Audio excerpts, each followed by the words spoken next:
Hello everyone, welcome to this video on computational statistics using R. In this video, we are going to focus on descriptive statistics. So we are going to cover some fundamental techniques for summarizing and visualizing variables in R. There is a lot of textbooks that cover these topics in different ways. Here are some of the readings. These chapters are also shared with you in Course Connect, so I would definitely encourage you to read the chapters as well. Descriptive statistics form the foundation of any good data analysis. Before applying complex models, we must understand what our data tells us. These techniques help us identify patterns and trends that might not be immediately obvious. It helps us detect outliers and anomalies that could potentially skew our results. And it also helps us assess the data quality that also includes, checking for missing values and other sort of important things. These are basic stuff that need to happen before you start running your mean set of analysis. In practical applications, descriptive statistics serve two main purposes. For data understanding, they help us summarize key features, compare different groups within our data, and track changes over time. For decision making, they support business choices with concrete evidence, validate assumptions before proceeding with further analysis, and provide an effective way to communicate findings to any stakeholders. The first measure of descriptive statistics is measure of central tendency. There are three main measures: mean, which is the arithmetic average; median, which represents middle value; and mode, which represents the most frequent value that occurs in the data set.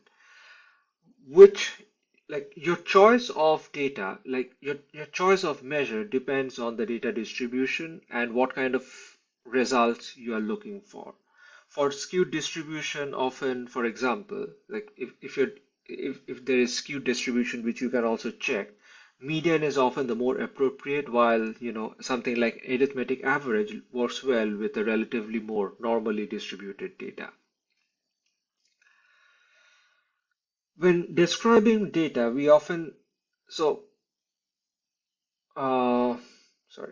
that was bad. So now let's look at how to calculate these measures in R using the built-in mtcars dataset. To find the mean MPG, we simply use the function mean using mtcars $MPG, which gives us the value 20.09. So the average miles per gallon in this data set is 20.9. If we want to calculate the median, we use the median function and we get the median as 19.2. So this is the middlemost value of this data set. So in other words, if we take all observations on MPG and arrange them in either ascending or descending order, one way or the other, the 19.2 will be the one which is at the median, at the middle. And calculating the mode is a little I wouldn't say tricky, but it's a bit non-standard. So we use a combination of the sort function and the table function, and we specify if we want it to be in an ascending or descending order, and that gives us the value. And this number that you see is, so if we sort the table according to cylinders, then the 8-cylinder cars appear 14 times.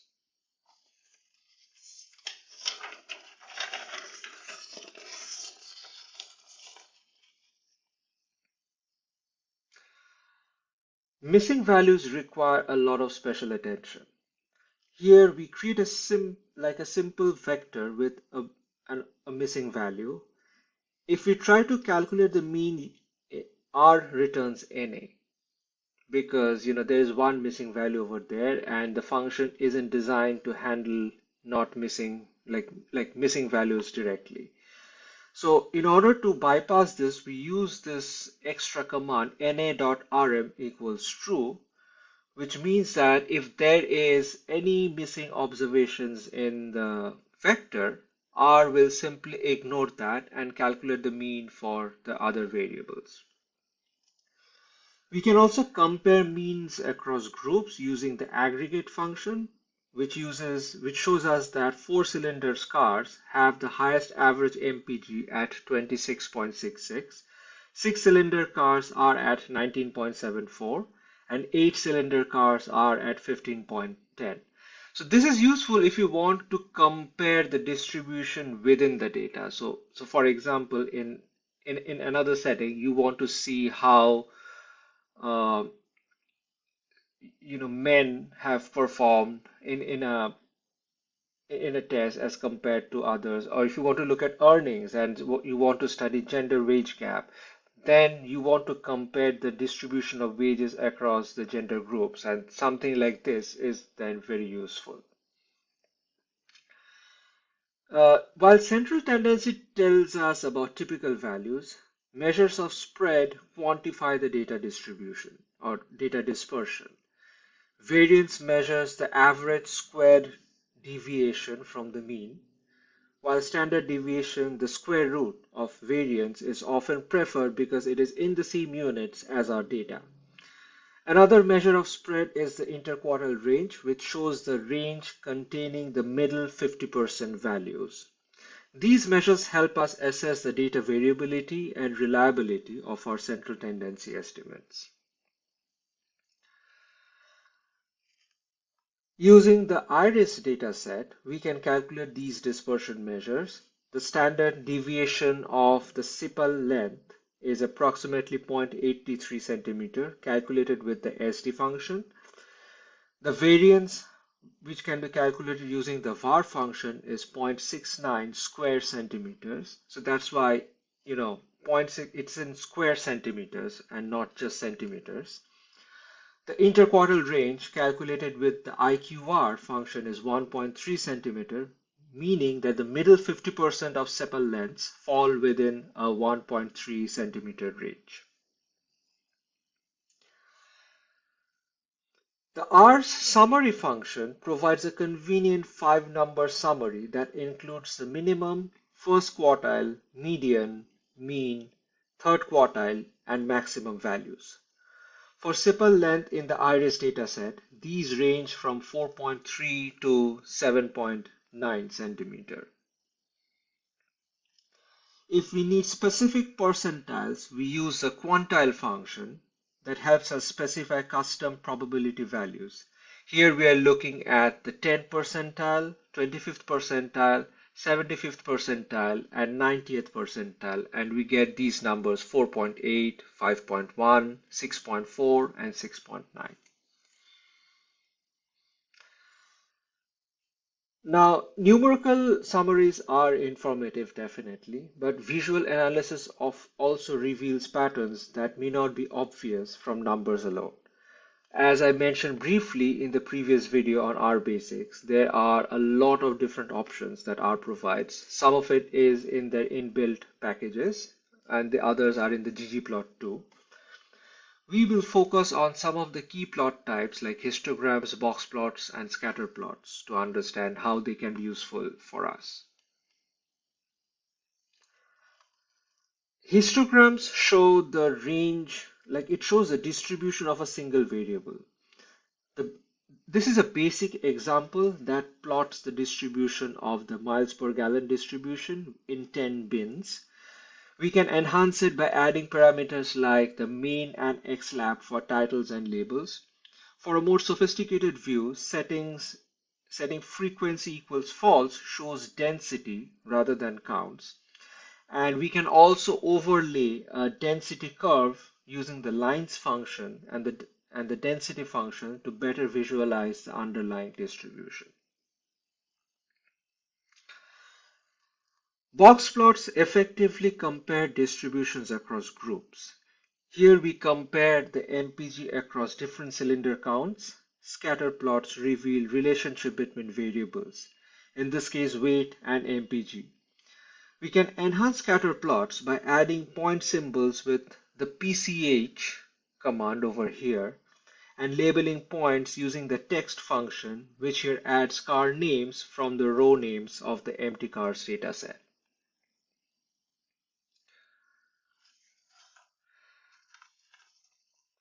Some common pitfalls are as follows. So first and foremost, you should be very, very careful about this when you're plotting the data set, when you're plotting the numbers.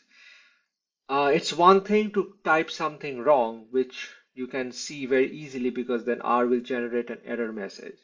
But what's more tricky is you, you, you implement the wrong tool and therefore R does something wrong, but it doesn't know that it's doing something wrong. So that's your responsibility to check and make sure that R is doing exactly what you want it to do. So in other words, what you're thinking of, your idea and your execution should be at the same place. Uh, Here are two most common pitfalls. So first is not checking for data types and structures. Now, if I have a categorical variable, using the mean function is not quite right, although technically it does do the same job, but it's not quite right because if I have a 0, 1 variable and I calculate the average, I will get something like 0.7, like some fraction, which doesn't really make sense. So a better way of handling categorical variables is using the table function. The second most common pitfall is not handling missing values correctly. So if I'm using the mean function and my vector has a missing value, it will generate an error. So you need to do something like na.rm equals true to make sure that R is aware that the vector can potentially contain missing values. Always, always, always examine raw data before you start analyzing it. Check for missing values using is.na or complete.cases function. Identify outliers with the boxplot function. Verify data types using the string or class function. These checks help you ensure that your descriptive statistics accurately represent your data and prevent errors in subsequent analysis.